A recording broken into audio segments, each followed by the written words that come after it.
De volta aqui com o programa Bem Assim, gente, olha, a respiração oral, ela é bastante frequente na infância e pode inclusive causar diversas alterações no nosso corpo, desde a falta de ar, a diminuição do olfato e paladar. E para saber mais sobre esse assunto, a gente está aqui com a fonoaudióloga e professora também da Unicesal, Ana Carolina Rocha, que vai nos tirar dúvidas a respeito desse assunto, que inclusive é muito comum, principalmente na infância, não é isso? Ana Carolina, bom dia. Bom dia. É uma patologia comum e que às vezes passa despercebido pelo pai que não tem o conhecimento da área das complicações que possam haver, né? As alterações de respiração na infância levam uma cascata de alterações. Tanto as alterações funcionais, de mastigar errado, de engolir errado, de ter alteração na aquisição da fala, como até episódios de otite, né? Porque a tuba auditiva na criança ela é mais horizontalizada. Então, esse catarro, essa obstrução de via aérea vai para o ouvido, gerando otites de repetição. Isso pode ser gerado por essa alteração, por essa consequência, que pode ser amígdala, adenoide, desvio de septo ou mesmo um paciente gravemente alérgico. E altera também o crescimento crâniofacial. Então, são crianças que têm um crescimento mandibular mais desenvolvido, né? Esse osso mais de baixo, em relação à maxila, além de gerar grandes consequências, às vezes até de alimentação. São crianças, às vezes, mais gordinhas, por preferir alimentos mais pastosos, comer mais rápido, é o que a gente chama, às vezes, come e engole ar. Então, são crianças até que às vezes apresentam um desconforto abdominal. Então, são consequências diversas. E nesse crescimento crâniofacial também tem as alterações de oclusão, que aí também são alterações que podem necessitar futuramente de outros profissionais. Gente, olha só, a gente não tem ideia, né, do quanto que essa respiração oral pode de fato interferir na vida da criança. E aí a pergunta que fica, é só na vida da criança? Uma criança que passou a vida toda respirando de forma oral, respirando pela boca, ela vai se tornar um adulto também que vai continuar respirando dessa forma? Isso, além de todas as alterações que podem incluir, né? A gente tem uma predisposição para as alterações do sono, né? Atualmente, a medicina do sono é uma das áreas atuais e mais estudadas.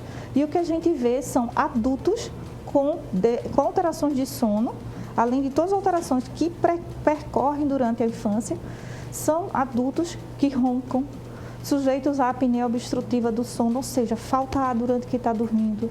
Então, essa incidência de ataque cardíaco. Então, alterações bem mais graves na fase adulta. Quais são as causas dessa respiração oral, doutora? Geralmente, você pode ter uma causa orgânica, como a gente chama, uma causa obstrutiva, né? Que o primeiro colega a observar é uma indicação do otorrino, o pediatra pode identificar, encaminhar para um otorrino, que são as causas clássicas. A adenoide, a amígdala, o desvio de septo, os cistos nasais, que também podem acontecer, os pacientes alérgicos graves, né? Paciente bastante alérgico, e às vezes os pacientes que têm uma alteração funcional, ou seja, tem uma alteração já dessa arcada dentária que não favorece fechar os lábios e tem essa respiração pela boca e pelo nariz. Esses também levam às consequências já ditas. As crianças que têm essa respiração oral têm mais dificuldade, por exemplo, em praticar algum tipo de esporte, ou a prática de esporte faria com que ajudaria ela exatamente a fazer essa correção? Então, assim, eles vão ter mais dificuldade na performance do esporte. Não quer dizer que ele não vai fazer, ele vai fazer, mas a performance poderia ser bem mais adequada para eles. E também o que a gente tem um fato bem interessante, às vezes um grande conhecimento da sociedade, é que a gente também retifica a coluna até 8 anos. Então, na hora que a gente respira pela boca nessa idade de 8 anos, a gente leva também uma alteração postural. Também vai precisar da colega da fisioterapia para intervir. Gente, olha só, né? A gente acha que é uma bobagem, mas não é. E eu queria que você pudesse, então, explicar para a gente quais são as principais causas, você já explicou, e se há tratamento? Isso. É preciso uma equipe multidisciplinar para isso? Isso, é a necessidade de uma equipe multidisciplinar, porque, assim, primeiro a gente tem que tirar um fator etiológico, né? No caso, é a resistência, às vezes, do pai de fazer uma intervenção cirúrgica, quando é necessário. E quanto mais precocemente, a gente tem todo um trabalho preventivo, né? Então, quando há indicação de desobstruir, né, retirar esse fator mecânico, que é a amígdala, adenoide, desvio de septo, ele é interessante ser retirado no tempo certo, para a gente não ter essas consequências. E qual é o tempo para isso, doutora? A gente, primeiro, se a criança respira pela boca, ela precisa de um diagnóstico do otorrino, para a gente perceber se aquela intervenção é só medicamento, que a gente chama intervenção medicamentosa, ou acompanha e faz um exame e vê se pelo menos tem um mínimo de passagem, que o ato tem que passar, né? Um mínimo de passagem, para ver se vai ser, então, uma intervenção cirúrgica ou puramente à base de medicamento, né? Muito bem. E a gente consegue identificar essa disfunção nas crianças? Como que a gente consegue perceber? Quais são os sintomas? Então, geralmente essas crianças têm uma expressão muito prejudicada, porque essa boca é aberta, o lábio geralmente ele é virado, né, que a gente chama evertido, ele vira, a gente tem essa face interna mais avermelhada para fora. A narina, como você está, a sua é bem desenvolvida, seu lábio é bem fechado, geralmente é bem estreito. Presença de olheiras, essa face toda caída. Então, é um paciente bem característico.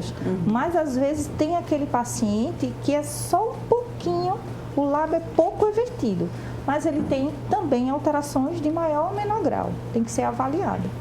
Então, visualmente, a gente já consegue, então, perceber se essa criança tem esse problema de respiração oral, não é isso? Isso. Alterações no sono da criança também, isso pode acontecer? Também tem. O que a gente encontra, às vezes, são as crianças. Numa literatura passada, achava que as crianças que respiravam pela boca tinham distúrbio de aprendizagem. Mas, na verdade, é uma consequência, porque se ela dorme mal, ela rende mal, como nós adultos também. Então, ela aprende mal. Então, gera um déficit de atenção por uma má qualidade de sono. E isso gera uma alteração na aprendizagem. Isso totalmente consequência da respiração. Se não tiver um diagnóstico, que dê um diagnóstico de aprendizagem. Pode acontecer. Há como a gente evitar? Há uma forma preventiva para evitar que a criança fique assim? Observar, né? Os pediatras sempre são muito alertas. Observar essa respiração, se ocorre pela boca, e caso seja, nós temos que intervir, identificar se ela é obstrutiva, se é ação medicamentosa ou se é ação cirúrgica, né? Aí vai com o colega otorrino. Tem que ser realmente feito numa idade de diagnóstico. E que idade seria essa? Porque a gente percebe, por exemplo, que bebês, é muito comum bebês dormir com a boquinha aberta, né? As alterações de via aérea de bebês são raras, são raras. O que existe, não existe quando a gente dorme, todo mundo em algum momento vai abrir um pouco a boca, porque o sono ele é restaurador. Então, essa musculatura relaxa de uma forma que abre a boca, mas ela não tem que abrir a boca todo o sono. Então, isso já é um sinal de alerta. Em algum momento do sono vai abrir a boca, mas durante todo o sono já era interessante também investigar. Muito bem. Os adultos podem, então, levar também esse problema para toda a sua vida, se não for tratado na infância. E com a consequência, né, das alterações do sono, que a gente chama dos roncadores, né? Possivelmente pode ser alteração no sono mais grave. Olha, gente, cabe a gente ressaltar aqui, né, frisar novamente aqui, como a Ana já explicou para a gente, que essas alterações dessa respiração oral traz, inclusive, diferença na nossa postura, na nossa própria postura, interfere no corpo todo, não é isso? Isso, além da postura corporal, a gente tem que ver que essas alterações oclusais, elas são presentes também. Então, possivelmente uma ortopedia dos maxilares ou uma ortodontia, né? Caso não se restabeleça até 8 anos, a gente vai ter as alterações posturais e uma grande probabilidade de ser adultos roncadores e que isso vá comprometendo ao longo dos anos e se torne casos, né, não só de ronco, mas o que a gente chama de síndrome obstrutiva do sono, que é a SAOS. Pois é, né?